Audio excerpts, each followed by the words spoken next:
afternoon, everybody. Welcome to the show. It's 2 p.m. Eastern time. Everybody back to the grind today after the long holiday weekend. Thanks for making this part of your routine. This is Back to the Window it is not Back to the Window. It is not. We poured one out for that yesterday. R.I.P. Back to the Window. This is just Parlays with Chris King. I'm your host, Scott Steen. I'm the lead handicapper at winnersandwhiners.com. Chris, people come to the show and they know you and I are pretty high energy, a lot of joking around. Maybe down a little bit today. You had a personal tragedy there in the family. I know your wife's grandfather passed away. You guys are very close. So condolences from me and from everybody else, I'm sure. So, appreciate you doing the show. I'm not sure I would have done the show. I probably would have, but you said your wife ran and you didn't even have a chance to make the decision. Yeah, I mean, I was going to the soda to get a fridge, or going to the fridge to get a soda. And came back and she was out the door and halfway down the driveway. All right. Well, my apologies and then my condolences, and that sucks, man. So good to see you. I mean, we always say that no matter who you are as an athlete or anything else, that the one opponent that never gets beaten is time, and undefeated. Unfortunately, that trend continues. Undefeated, I think he was roughly the same age as my dad. My dad was 90, and he would have turned 90 in September. That's what I was thinking. So, good run, I assume. And if he was anything like my pop, he was probably didn't want to spend the last years a lot different than he spent the first part of his life. So yeah, I mean, he used to be he was a cop before, right, in both Houston and Buffalo. So. But, at least, he's in a better place as far as all that goes. I know it's a cliche and it doesn't sound like a good thing when you talk about it, but very comforting, man. Very comforting. At the end of the day, it is what it is. Absolutely. And I hate using that phrase too, because they use it way too often down here. I get that. So, all right, man. Well, thanks for being here. I know depending on the schedule for the rest of the week, you might miss a day. No, I'm not gonna be Wally pipped. I'll be here. Well, I mean, some things get scheduled. You get visitations, you get funerals that sometimes the hours don't match up. I mean, it happens. I'm just saying, we'll understand if it does. Yeah, I appreciate it, but my plan is to be here. I know. It's good to have you, and you are a gamer, sir. You're an absolute gamer. Hey, good to see some guys in the comment section. James checking in says, "Been waiting on you guys." Well, my God, here we are, brother. We should have queued up. Well, I guess waiting for a girl like you wouldn't have really worked because, right. But we could have. We could have improvised by putting up a picture of somebody, and then it would have. Have you seen the movie Waiting with Ryan Reynolds? Yes. Yeah. There's Still Waiting or something. Yeah, it's not a good movie by any stretch, but it's like a lot like Office Space. Not a great movie, some very funny scenes and some very funny lines in it. Yeah, I mean, you can't go wrong with Office Space. No, it's it drags in spots, the whole hypnotized thing, and whatever. It's not. But at least that's early in the movie, though. That's true. I really like Diedrich Bader in that as Lawrence. What would you do with $1 million, Lawrence? Yeah, I'll tell you what I'd do. 2 chicks at the same time. Yep, and that's still a meme to this day, man. Brandon Kubas checking in, wishing us a happy Tuesday. I want to say congratulations to Brandon. He had a 6-teamer, if I remember right from the comment section. He had a 6-teamer on Saturday. So that's good stuff. That'll buy you some fireworks right there, man. DE Mortal Dead Boys in the hizzy. What's up? Lex Steele, Buffalo Bill in the Greater Scott. Damn right, that's us, man. Lexington Steel, not Remington Steel. I like you. Fuck you. You're cool. That's absolutely right. Yep. Absolutely. I wouldn't say I'm missing it, Bob. That's just we still use. That's another line we use to this day, man. That and Nasim, not going to work here anymore. So why should I have to change my name? I was here first. How did your weekend go from a gambling perspective? How the picks do? Did you get some premium? Everything was good until yesterday. Yesterday sucked. Not good. No, I mean, like I was saying in the pre-show, Manoah struggled in the first inning. Wasn't helped by George Springer airmailing a throw. I didn't expect Oakland to score 3 runs in the whole game, much less in the first inning. Yeah, and I guess Toronto's bats didn't clear customs. Toronto pretty much spent a week pissing off you, Everybody. me, everybody that follows us, everybody that comments on my video, absolutely everybody. And somebody I was answering a comment the other day. Somebody said they were Toronto. They were going to play Toronto. I'm like, fuck that team. I'm laying off. I'm admittedly not touching the game today, not just because of what Toronto did yesterday, but because Kikuchi's pitching, and God knows what the hell you're going to get out of him. Right. You're pretty sure he's going to suck. But then again, it may be like last time, 6 innings, 1 run. But statistically, he should go back to sucking again. We'll see. Right. Hey, Big X House, what's up, Big X? AJ is here. He's asking if the Blue Jays are giving up. I don't know about that, man. I think they just hit a rough stretch. They ran into some, Tampa Bay got some good pitching, and then yesterday Irvin pitched a hell of a lot better than I expected. I got to give him credit. I thought he was going to get smashed all over the place, and I guess all that empty space in Ring Central Coliseum worked out for him. Yep, absolutely. He didn't have anybody to boo him.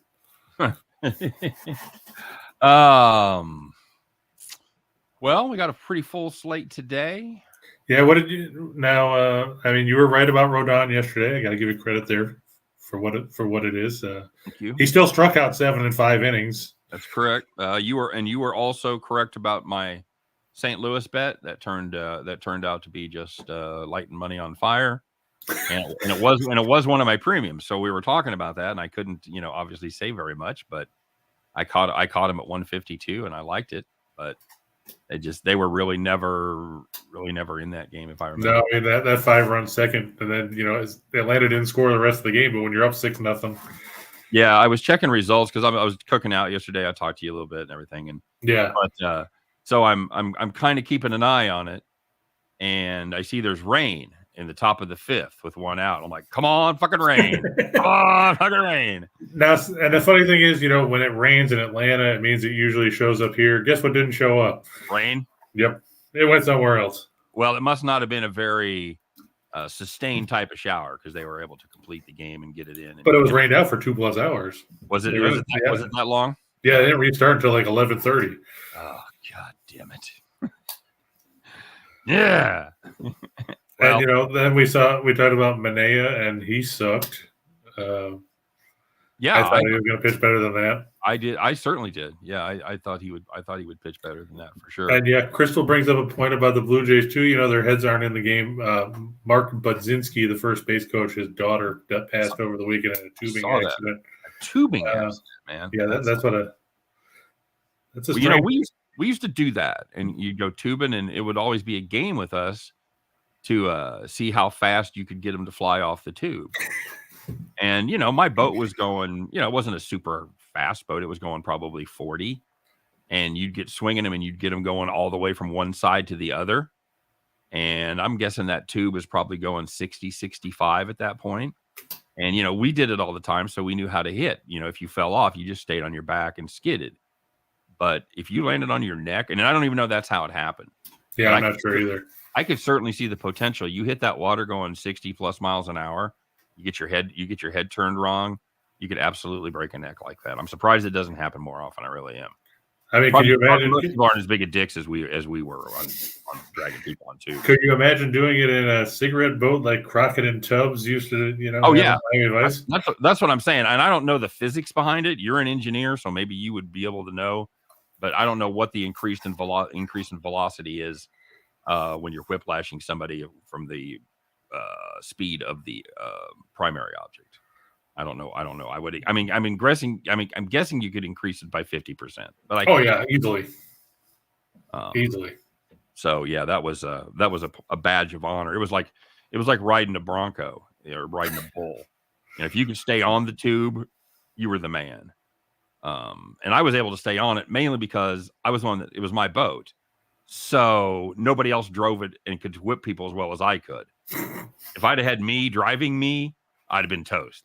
But because none of the guys, and of course it's not there, so they're a little timid. They're a little timid about doing crazy shit. And but yeah, it was a lot of fun, and that's a great point. And I don't want to make everything about me. I was just saying I could see. I don't know if it was a drowning, if you were like a tubing on the river. I was on a float trip one time where we lost a guy in a canoe that got stuck underneath a tree. So I know things like that happen as well. And plus, again, without knowing any details, I don't want to say too much, but if there's alcohol involved, you make poorer decisions. Your reaction times are a little slower. Sometimes it says but she died in a boating accident in Virginia. She, fell off one of two girls that fell off a tube being pulled on a boat on the James River. yeah, so I don't know what that means. I don't know if you broke a neck, if you drown. I don't know. It doesn't say. It says the boat hit a wave. When the boat operator tried to get her out, the boat hit a wave, causing her to be pushed on top of her and hitting her with the propeller. Oh, fuck. Okay. Yeah, it says no foul play suspected, and alcohol was not a factor. So, well, oh, fuck. That's awful. Yeah, and that's especially at 17. You had a lot. She had a lot to go. Very preventable by an experienced boat driver. You would going to pick somebody up. You would never have the engine in gear. That would always be in neutral, if not off. Once you get close to somebody like that, Jesus Christ. Okay. All right. Well, can I talk about any of the wild games that we saw yesterday? Please. Let's. Yeah, I didn't mean to start the show on such a downer. And Crystal's right. That absolutely could be having an effect on the clubhouse. And I didn't even think about that when I made the pick yesterday. I just figured I saw Manoah and I said, well, he pitches pretty well. Yeah, he pitched great. So yeah, there was some crazy stuff yesterday. A lot of day games. The Cubs game pissed me off. I'll say that. What did the Cubs do? Suzuki homer hit an inside the park homer off Hader in the top of the ninth to make it 2-1. Suzuki, not Kurt Suzuki. No, Seiya Suzuki, the Japanese guy. He just came off the IL. Bottom of the ninth, Robertson gives up a ground rule double to put runners on second and third. He strikes Jace Peterson out on 3 pitches. Then he plunks a guy to load the bases, and then he walks Yelich on 4 pitches to force them the tying run. And then at the bottom of the 10th, Victor Caratini, ex-Cub, of course, hits a 3-run homer, and the Brewers win 5-2. So it still didn't end up over the total. That's what we were talking about yesterday. We didn't want anything to do with the under, and it was friggin' 1-1 going to the ninth. Right.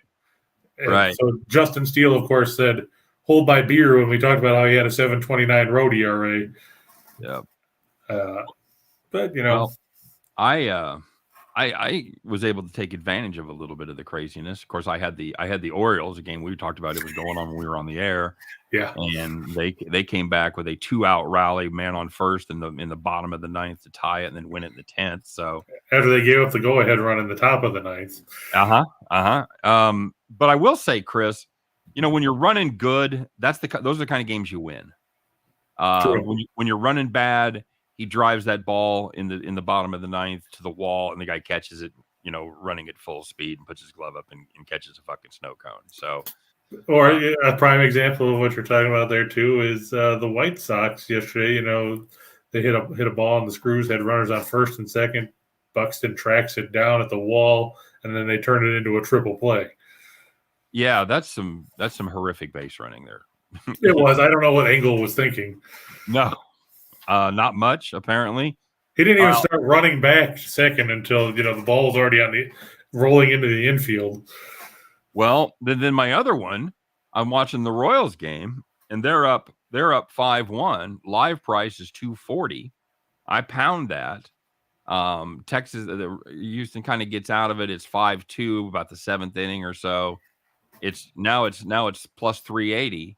I pound that and end up winning it in the ninth. So it was a great live bet opportunity to face. So you doubled down against the Royals. Yeah, absolutely. I mean, I was surprised when I looked at it and it was 5-0 in like the second inning. I was like, what the hell is this? Lighting up Odorizzi as they almost always do. And so does everyone. How did they let him throw 90 pitches? I was mystifying because he was a little better in the 4th inning, but he gave up runs in the first 3 innings. And he hadn't pitched since he had that thing where he fell over the bag and got hurt. Absolutely. So, I mean, that was what? Beginning of June, end of May? Yeah, he'd been out, I think they said 6 weeks. Okay. So even longer than I thought. Yeah, absolutely. James S. What does James S. say, Chris? Without looking, what did he say? Yo. Exactly. It's Exactly. like James is just trying to replace Rocky Balboa. Hey, yo.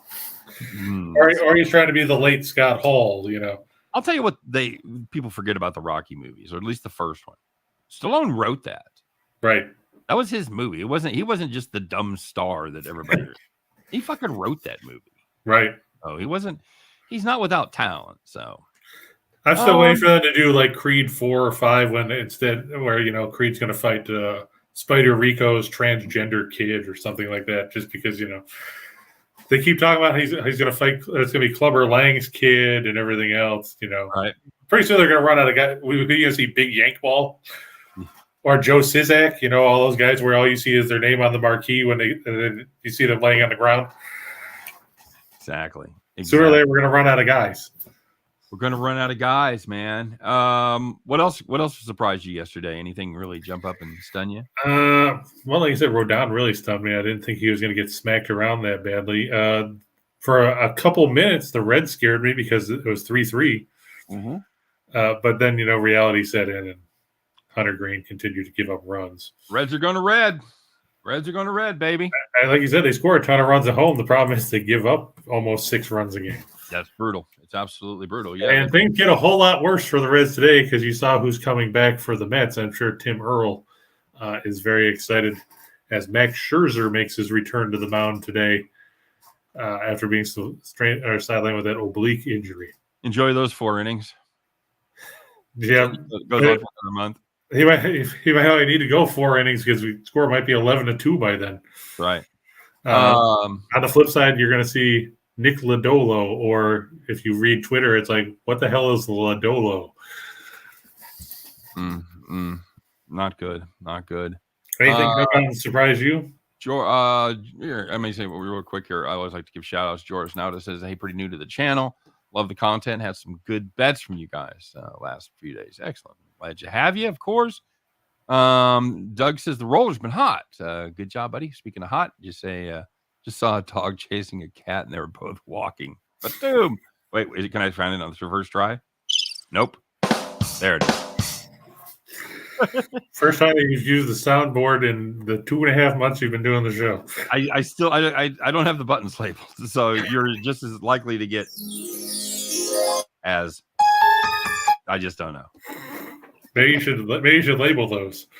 You're not if you're not doing your homework for college. Yeah, he's right. How many changes more to come? I've started this week or last week rather. So yeah, I got all my preview magazines and all that, and you know, got the transfer portal bookmarked, and yep. Gonna be a lot of upheaval, and then, you know, with all the changes that are gonna be going on in the conferences and the way they're changing conference schedules, where like the ACC, you're gonna play the same 3 teams every year, and then you're gonna rotate the other teams and all that. All that does is it gives some of these teams an advantage because, you know, if you're playing the doormats of the conference every year, you know, you're getting 3 free wins. If you can avoid, you know, the NC States or the Clemsons or the Wake Forests in favor of facing Syracuse, you know, you're in good shape. Yeah, although I will say, really just one true doormat in the ACC, and that's Georgia Tech. Yeah, I was going to say so Syracuse was a semi-doormat. I forgot about Georgia Tech. I forgot about their horrific. And, you know, they were doing something when they brought the coach in. I think this was his 2nd or 3rd year, and they brought him in from a standard offense at D2, at the D2, well, D1A, 1AA level, whatever. Bowl championship series. How about that? Yeah, but he coached a standard offense. So he takes over an offense from the dude that retired that's all fucking triple option. They don't have a tight end on the roster. Yeah, they got 87 running backs. Right. So, you know, there was going to be some serious pain on the offensive side at Georgia Tech for at least a cycle, you know. Now they got a quarterback and they still don't throw the ball that much. Yeah, I agree. I don't know what's up. And they got to get the defense that needs to be better too. So. I mean, you got to love the stat here that they have on Jeff Collins. I mean, he's 9-25 in his career there. It says he ended his losing streak to FCS opponents last year when they beat Kennesaw State, a team that was playing their fourth-string quarterback. Go big or go home, buddy. AJ says more college football players getting paid. Absolutely. Chris, you in favor of that?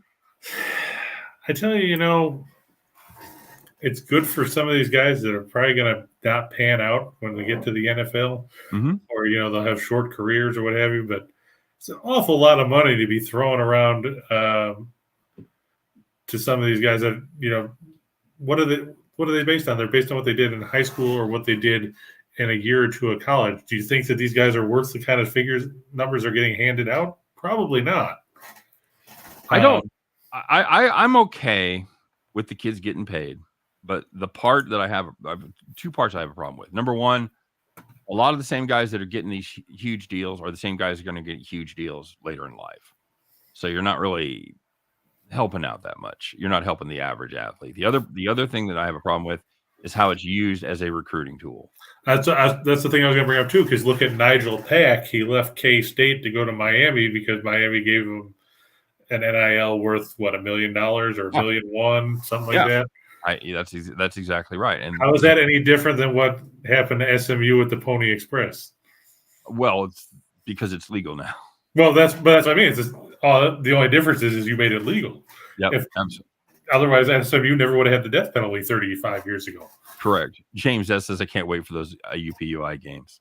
And Big X didn't want to get started, but like he said, you can't even go to parades now because of that incident in Illinois yesterday. I can't. I can't, dude. You have to.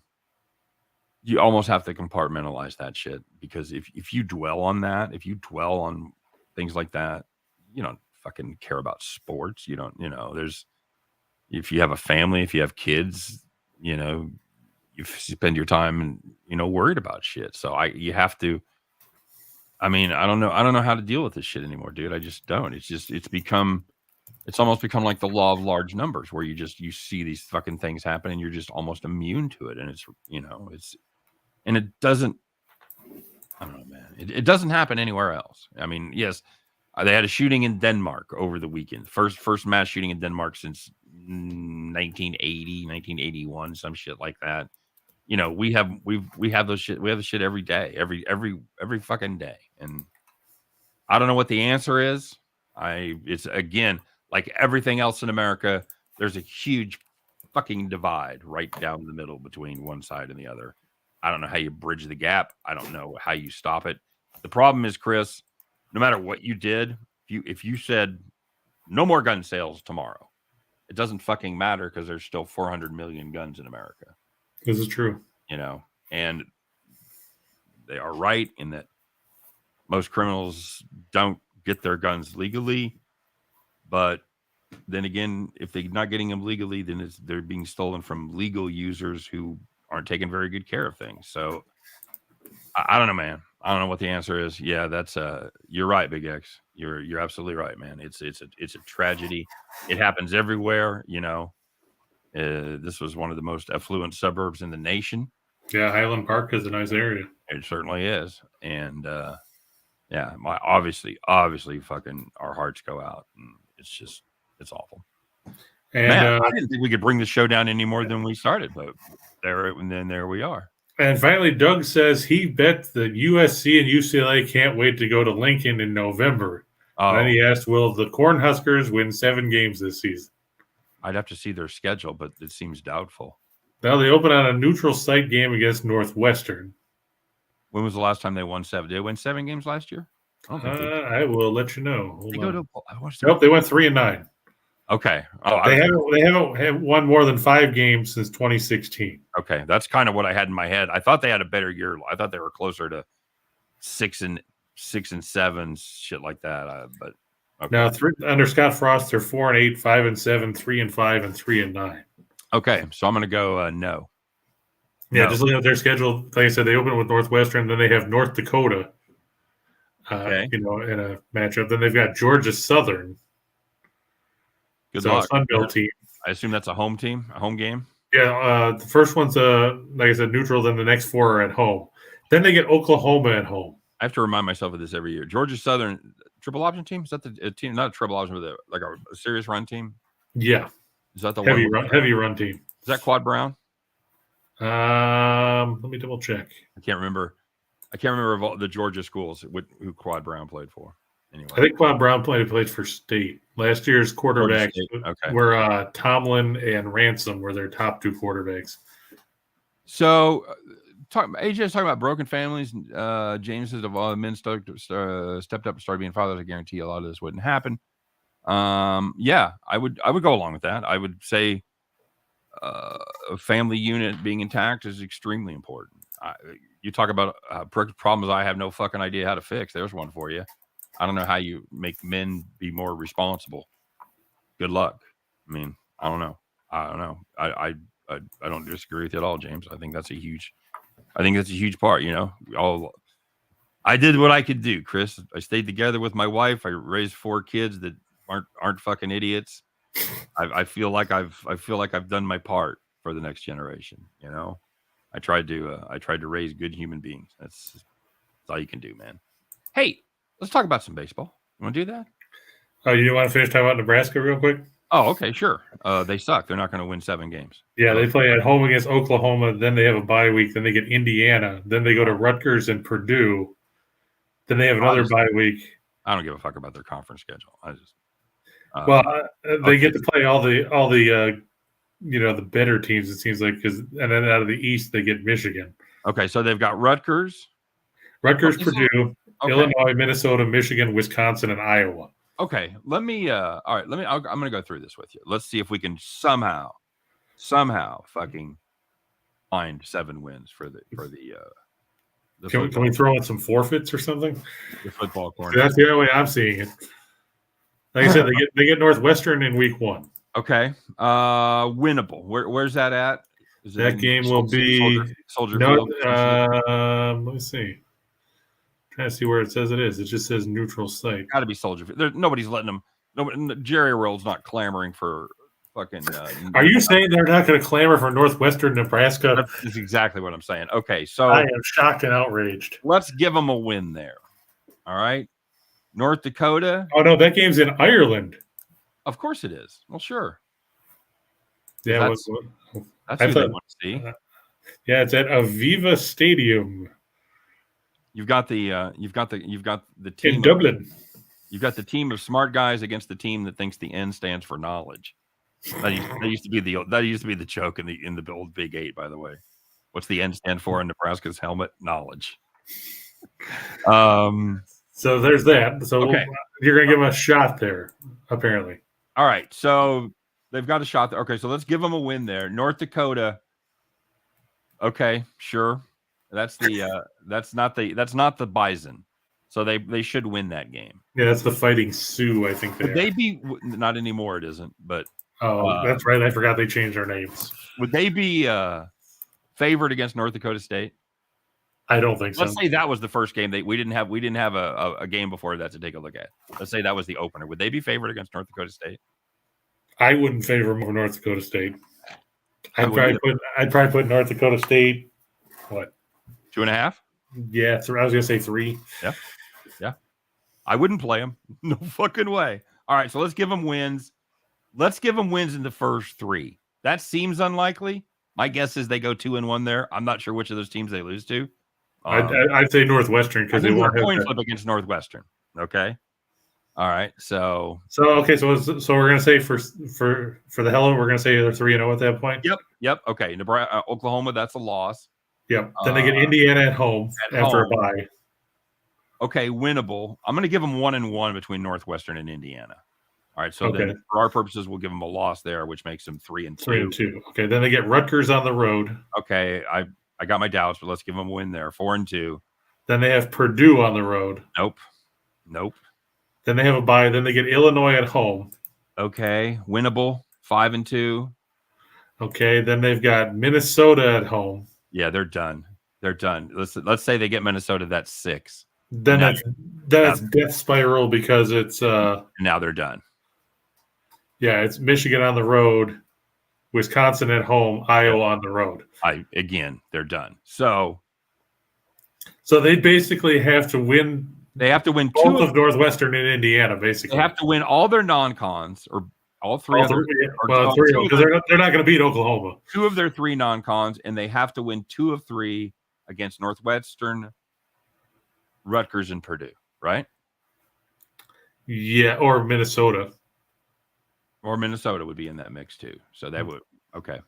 So good luck. Yeah, I think if they get to 6, they might have to have a parade. Yeah, 6. I think 6 is your ceiling. So, all right. Yeah, what a crap. James said he wonders what the percentage of them covering the games are. Probably not good. Talking about Nebraska. You're talking about teams that play North Dakota State. No, I'm thinking he's talking about Nebraska. He says like the Arizona State offense in shambles because you got to remember that too. Now they don't have Adrian Martinez; they got somebody else. Yeah. Where'd Adrian Martinez go again, Chris?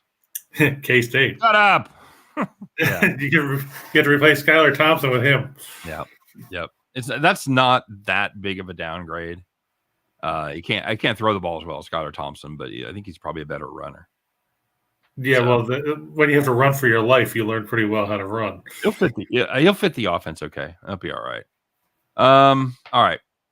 Let's take a look, buddy. Let's do some guy said named Jim Williams says traffic and weather on the 9s. Traffic and weather on the 9s here at Just Parlay. But then Bronco said he thought it was on the 8s. Well, we changed it. Now it's going to be on the 3s just to piss everybody off. That's right. We're talking about some weather today in some of these games. Yeah, so let's start off with how about the Red Sox and Tampa Bay? Okay. We talked about this game yesterday a little bit because it was going on when we were on the show, and it was a low-scoring game, and the Rays got out bullpen-dayed by the Red Sox. I mean, how scary is that? They didn't even score any runs. The student has become the teacher, Chris. That's true. Jeffrey Springs gets to come back today. He was on the bereavement list, missed his last start. He's 3-2, 225, but he's going against a guy in Pavetta that's been on quite the roll since the calendar flipped to May, Scott. Yeah. Remember we talked about how his ERA was over 10. Now he's down to 3.23. He's got 8 wins. And, he's averaging almost a strikeout an inning. Yeah, giving up 2 or less in 6 of his last 7. He's definitely on a nice run right now. And the Red Sox, most importantly, they win games for Pavetta. They have won 9 of his last 10 starts. That is a hard train to get in front of, as he was able to get past Toronto with Manoah last time out, giving up just 2 earned over 6 innings. Springs has been had a nice start to the season, but he's struggled a little bit more lately, giving up 4 and 4 1/3, and then giving up 3 his last time out in 6 innings on 7 hits.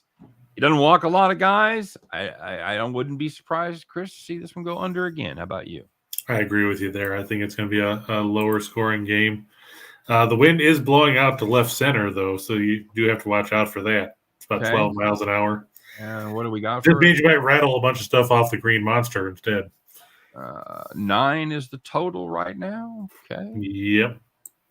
I can see it being, 5-3, 5-2. Yeah, I don't think it's going to go, under 4, but I think right in the 7-8 range is certainly a distinct possibility. As far as the Red Sox, I think you're getting a great price here at -123. Springs, I think, is maybe fine. He's certainly shown some flashes this season, but Pavetta is on an absolute tear right now. The Red Sox. Bronco said Springsteen. Nice. That joke, born to run, my friend. Are you a Springsteen guy? Yeah. I guess you're saying that the glory days have passed. Yeah. It's not like they'll pass you by. It's not like the old days in Youngstown.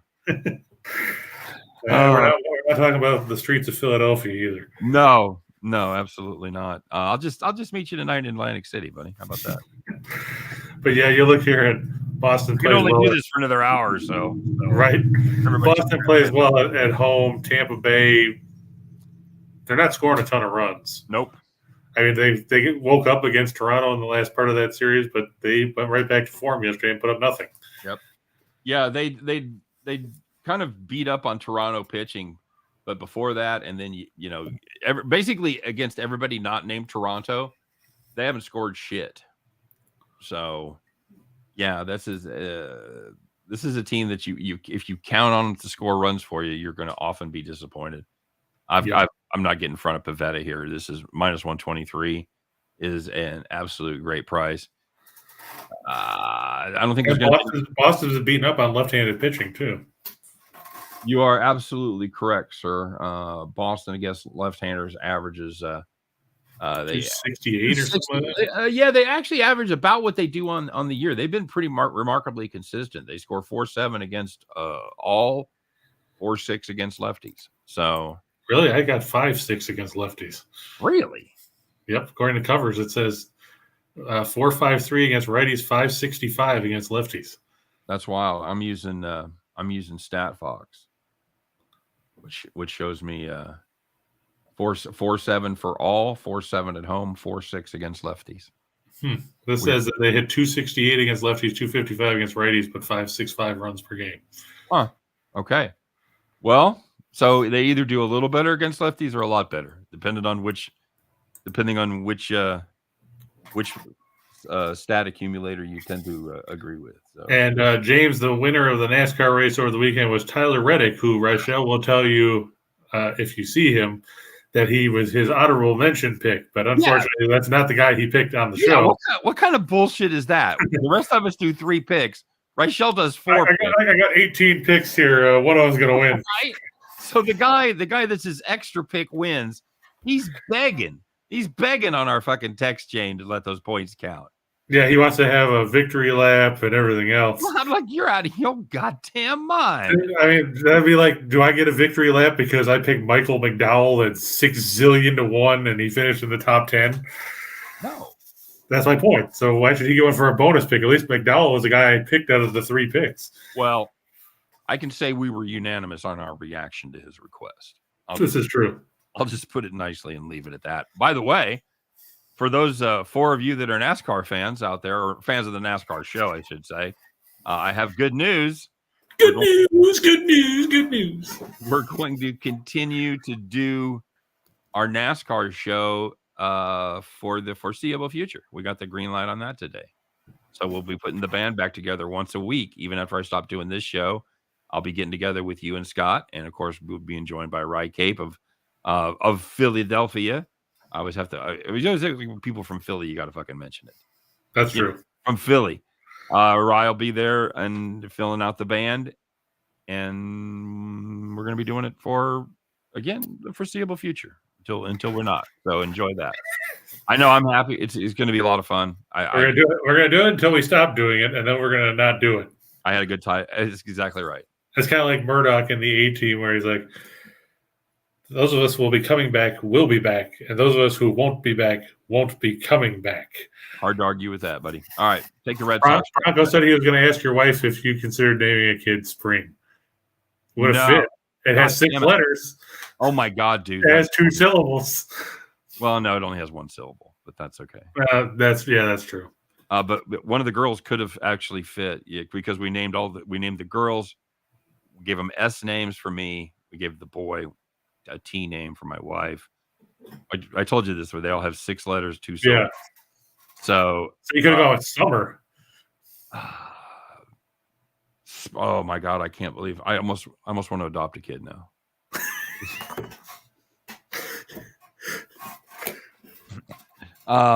What was the line? And was it Bachelor Party? Yeah, I got my eye on a 17-year-old Vietnamese girl. No, dude, Bronco. You've said some funny shit. That's one of the funniest ever, and it's so obvious. It's so right there. And I'm a Springsteen fan, and that's my own name, and I never thought of it. I can honestly fucking say that. I am ashamed. I just stand humbled before you and our live audience that I have never thought of that before. That's unbelievable. Better turn in your Springsteen fan club badge. No shit. I feel like the 8 times I've seen him just. I mean, then you might have gotten invited backstage if you said, "Yeah, I named my kid Spring and last name's Steen." You're like, "Oh, why come back and have some beer with the E Street Band?" Absolutely. Oh, especially if I brought the kid to the concert. This is Springsteen. It's so nice to meet you. Oh, fucking Bronco, I hate you. I could have gone my whole now, life. now we're going to hear about this for like the next 6 months about how he's going to have to go try to find another fucking kid, Dad. No, but my wife and kids are going to fucking hear about it because one of them is lucky that they're not named Springsteen. At least Truman's safe because he got That's the T name. So Truman was going to be Truman, but one of the girls, they could have absolutely been named Springsteen. So one of my daughters is a huge Springsteen fan. Maybe you should get her to legally change her name. Oh my God, that'd be funny. Oh, so I'm not dead yet. Okay. I think I came up with alternative plans. See that? You don't even have to adopt a 17-year-old Vietnamese kid. For the record, I am quoting a movie. It's not. I know. Idea. I just want to be clear.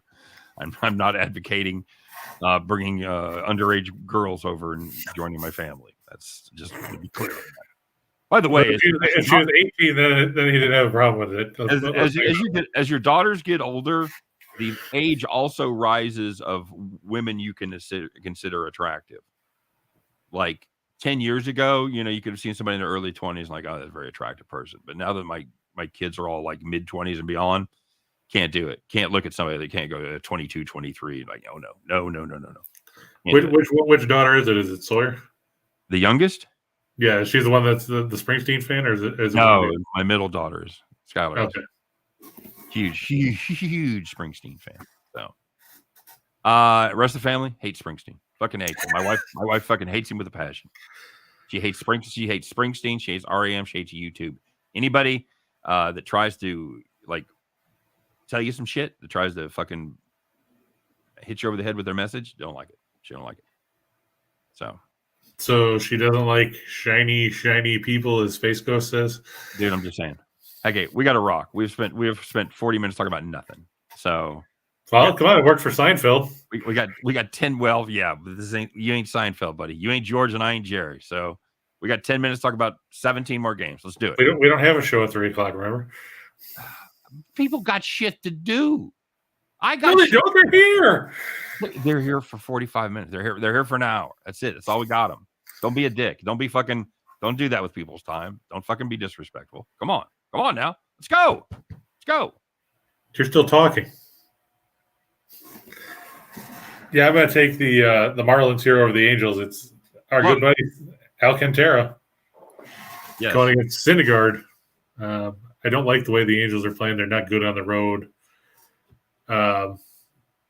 And everybody knows if the Marlins get guys on base, they're going to run on Syndergaard. He gives up stolen bases like they're going out of style. The Marlins, I looked. Alcantara's thrown at least 7 innings in each of his last 10 starts, so you're going to get a ton of innings out of him. If you want to look at the strikeout prop on him too, I think over 7.5 is going at plus money. The Angels, meanwhile, are dead last in the majors by striking out 9.67 or 9.68 times a game. The whiff. Yep. Trout's 0 for his last 14. I don't have a lot of faith in the Angels. No, I'm the same way. I'm on this too. I've got the Angels team total under. What was it at? 3.5? 3.5. Yeah. I just wanted to. In fact, I didn't look it up today. I did it last night before it was really up. I was guessing it was going to be juicy, like 125, 130, just because it's 7 and the Marlins are favored. So I figured we'd be paying a little juice on it. But it's. By the way, I was reading Alcantara's stats yesterday, and I've been saying it's not Alcantara, which is what I've been saying, or Alcantara. It's Alcantara. So we'll just call him the front pitch, the front rotation guy for the Marlins. Oh, that seems to be a struggle for you too. So, he's been very good, man. I just wanted to take Syndergaard out of the equation, and I wanted to take the Miami offense out of the equation. So that's why I went with the team total over. But I have no interest in the Angels in this spot. No way. I think, and Miami's won 5 in a row. I don't want to. Angels aren't scoring anyway, by the way. They've scored shit. They haven't scored more than 4 in the last 9 games, and those 4 came against the White Sox. But everybody else. Yeah, White Sox. Way to go for some runs. They scored 4 exactly in the 3 games against the White Sox. Scored 4 runs in all 3 games. So I don't have much interest in the run line here. I don't want to get involved in Miami at home trying to cover a number. Miami's actually good at home, which is strange because I looked it up. They're 10th in scoring at home. Yeah, they're not, and I will admit I have a bias from the last 2 I thought you were going to say from Wai Yin Chen. No. Oh, again, just every once in a while, it was the Presbyterian football team last year. It was 2 years before that. It was YN Chen home road splits. As Darvish this year, really. Yeah, he's been better on the road, but he's a monster at home. He's practically unbeatable at home. So yeah, I'm a big fan of this. Let's go. All right. I'm going to take the Yankees over the Pirates. Jameson Taillon going against Jose Quintana. The Pirates don't score when Quintana pitches. And I think I've read when I was doing this yesterday, they've lost 6 of his last 8 starts, something along those lines. And, the Yankees had a day to brood yesterday after getting shut out Sunday. That doesn't bode well if you're the Pirates. You're going to have an angry Yankees team, are you? Is that what you're saying? Well, wouldn't you be pissed off if you got shut out? I would. And Pittsburgh can't keep up with the Yankees even on a good day most of the time, offensively. Okay, very good. And this is a Yankees team that's pretty healthy right now. They've got some pieces out of the bullpen, but day-to-day players, everybody's healthy. You brought up a great point. They don't Quintana just when he pitches well, they generally don't score for him, and when he pitches poorly, when he pitches poorly, then they score. Yeah, that's exactly right. So they'll lose 7-5. They win 8-7.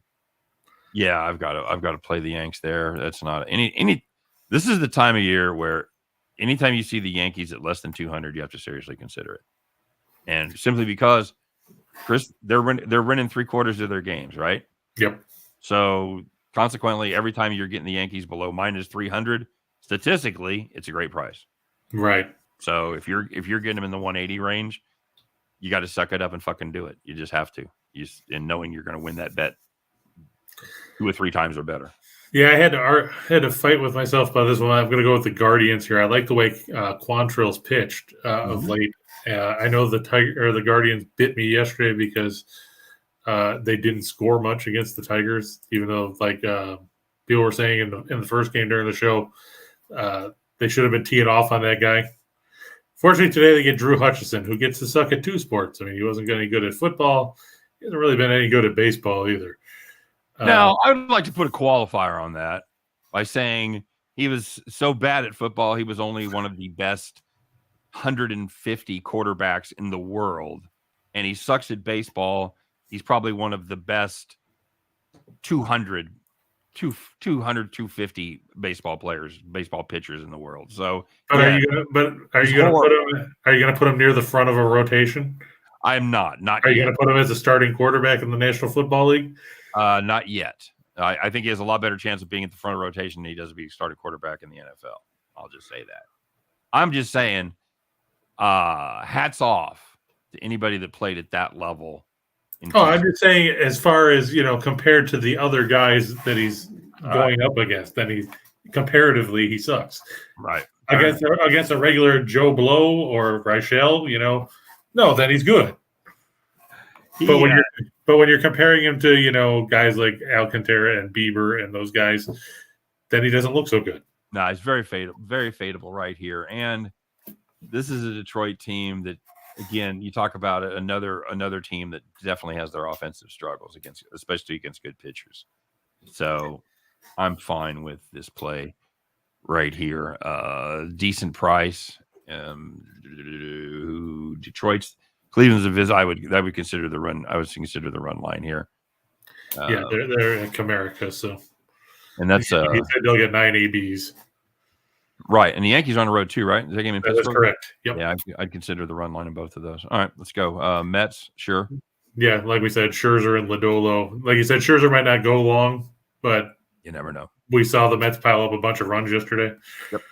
Absolutely. And the Reds like to give away runs. It's like a giveaway. It's like Oprah, you get a run, and you get a run, and you get a run, and everybody gets a run. Yeah, unless you play for the Reds. Yeah, they have the distinction of having a terrible rotation backed up by an awful bullpen. So. But other than that, their pitching is great.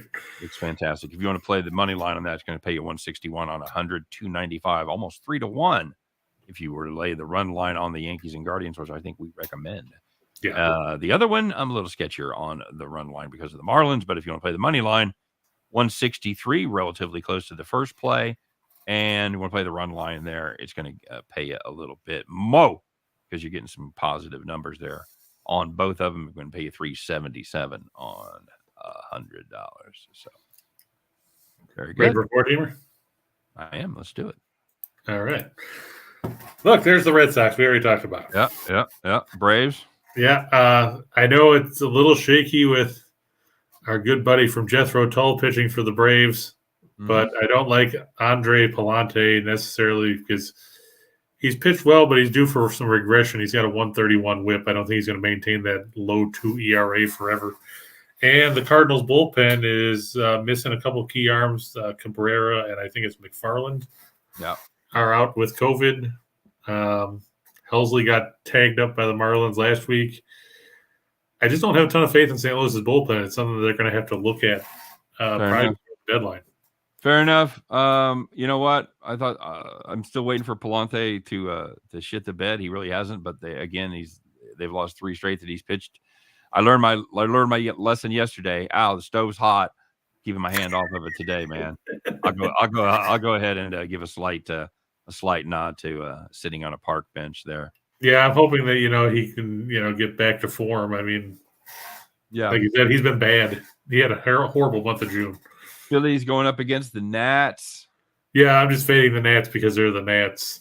I don't know a ton about Sanchez, who's pitching for Miami, or not Miami, sorry, for Philadelphia, and it's Espino for the Nationals. Yeah, I want no part of this. I don't have confidence in Sanchez, and I'm not in this lifetime going to back the Nationals. So, well, I put that one of these as the best option out of the. I didn't want to put the Astros at minus 260 or Mitch White at 250 or.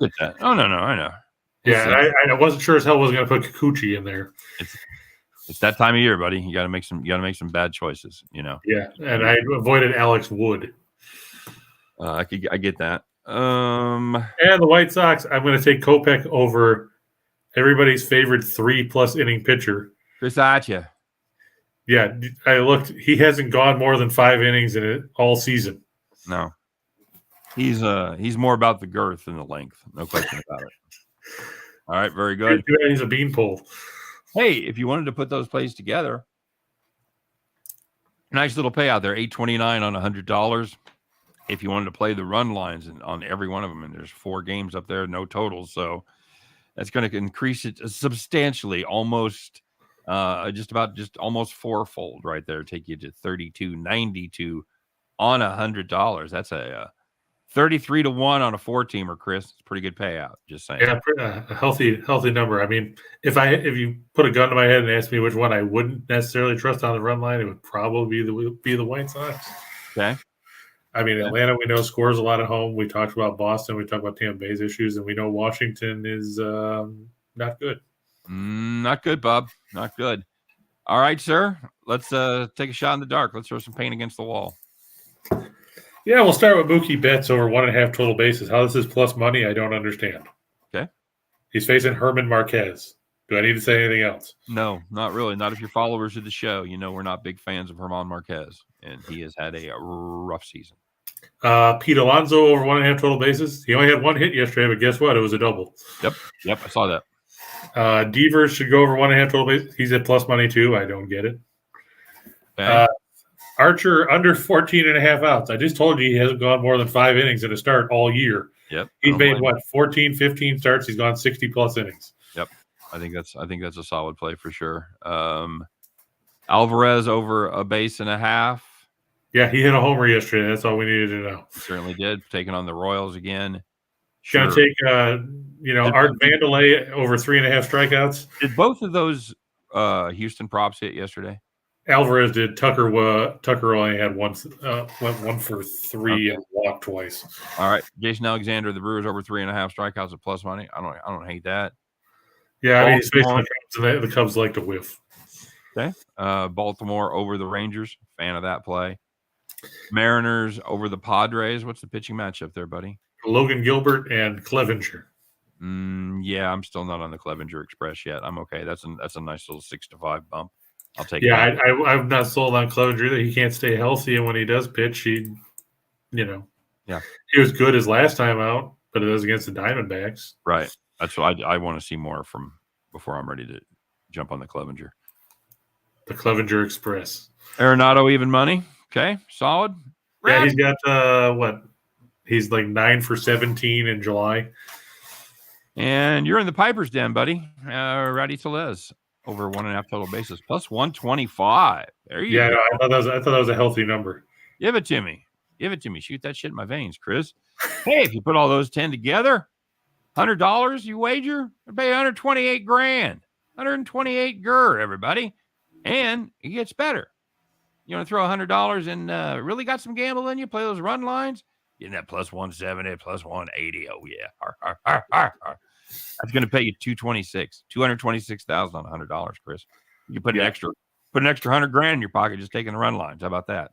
Yeah, like you said, that you can buy some more fireworks. Absolutely. What kind of BMW could you get for $100 grand? Because yesterday you said the difference would be a starter level BMW. Yeah, I think you get a pretty nice one. Maybe a little convertible. You certainly get a convertible BMW for $100 grand. There you go. I'm in. What do you mean I can't be your latex salesman? God damn it. This just sucks. You want to be my latex salesman. All right, Chris, any final thoughts? Any final thoughts, please? Like you said, it's a full slate tonight. Take note, the Mariners game is the one game that starts early. It starts at 4:10. Everything else starts this evening. Okay. I'm looking for a big night for how are we going to pronounce his name now? Alcantara. Yeah, that guy. There you go. I think he's going to have a big night. I think Syndergaard and the Angels are going to continue to struggle. Very good. And like Crystal said, be careful with the Blue Jays because, like she said, their heads might not be in it right now. And yeah, I'm taking a little Canadian vacation, buddy. I don't blame you. They're a good enough team. I'm probably not going to fade them a bunch. But I don't trust their consistency right now. So, all right, guys, that's it. Tuesday's in the can. We appreciate you stopping by. As always, I want to wish you best of luck on all of your plays. Yes, Nathan. I had the Marlins up on the list there. So yes, Marlins on the list. I was a little unsure about the run line, but Chris pointed out that they score more runs than I really give them credit for. So, and the Angels are tied for 25th in runs on the road. They do not score. They do not score on the road. Yep, we talked about that in my video as well. So, all right, guys, have a great day. Thanks for joining us. Hope everybody had a good 4th holiday. Hopefully not too hungover, not too logy from all the extra helpings of dessert yesterday. But we're back in the swing of things, ready to get rocking and rolling. So everybody have a great day. Thanks for stopping by. We'll do it again tomorrow, same time, 2 p.m. Eastern, 1 p.m. Central. You know me and Chris, we're going to ramble for a while, but when we talk sports, you know it's going to be just parlays. You guys take care. We'll see you tomorrow.